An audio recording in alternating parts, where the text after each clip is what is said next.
भारत में कोरोना के भयावह होने से इनकार तो नहीं किया जा सकता, लेकिन गैर बीजेपी पार्टियां और मोदी विरोधी तमाम तबके हालात को जितना गंभीर बता रहे हैं, क्या वाकई हालत उतनी खराब है? इस सवाल की सही पड़ताल जरूरी है। भारत विरोधी मीडिया का बड़ा हिस्सा भी लगातार ऐसी तस्वीरें और तथ्य पेश करने में लगा है, जिससे ये भ्रम पैदा हो रहा है कि भारत की संघीय प्रशासनिक व्यवस्था कोरोना से निपटने में नाकाम है। आइए जानते हैं कि पूरी दुनिया के मुकाबले कोरोना के मामले में भारत की सही तस्वीर क्या है। वर्ल्डोमीटर के 19 मई के अपडेट के अनुसार कोरोना से सबसे ज्यादा प्रभावित 10 देश हैं America, Bharat, Brazil, France, Turkey, रूस, ब्रिटेन, इटली, स्पेन और जर्मनी।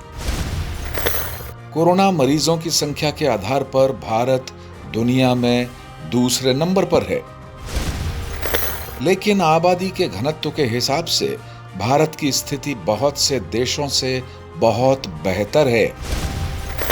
प्रति 10 लाख आबादी पर भारत में कोरोना मरीजों की संख्या 18,318 है, वहीं मरने वालों की संख्या का आंकड़ा है मात्र 204।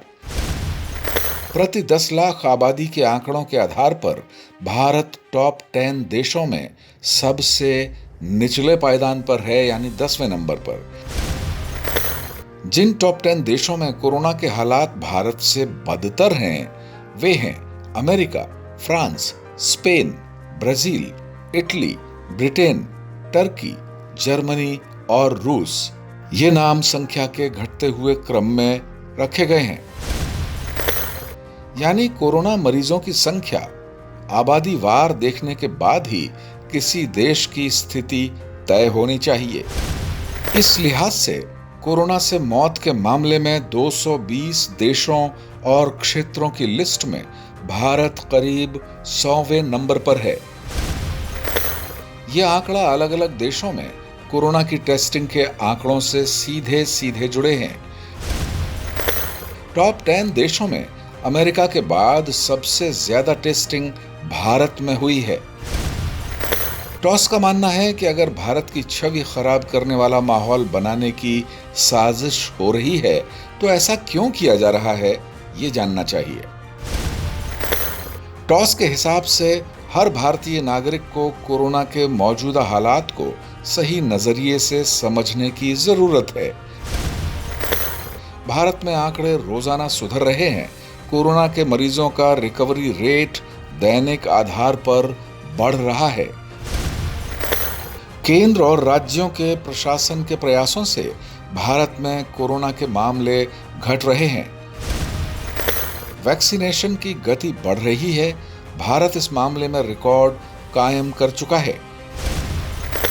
फिर भी भारत की बदनामी की जा रही है, तो इसके पीछे वही ताकतें हैं जो हमारी तरक्की से जलती हैं।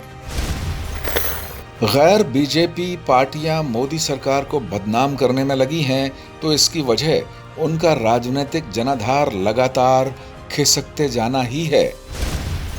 टॉस की इस रिपोर्ट में हम ये कहने की कोशिश नहीं कर रहे हैं कि भारत में कोरोना अभी बेकाबू नहीं है। हम सिर्फ इतना कह रहे हैं कि देश में कोरोना जनित हालात लगातार काबू में आते जा रहे हैं। पूरी दुनिया में ऐसा ही हो रहा है। भारत में विपक्ष अगर राजनीतिक विद्वेष की भावना को ताक पर रख दे, तो लोगों को सही तस्वीर नजर आ सकती है।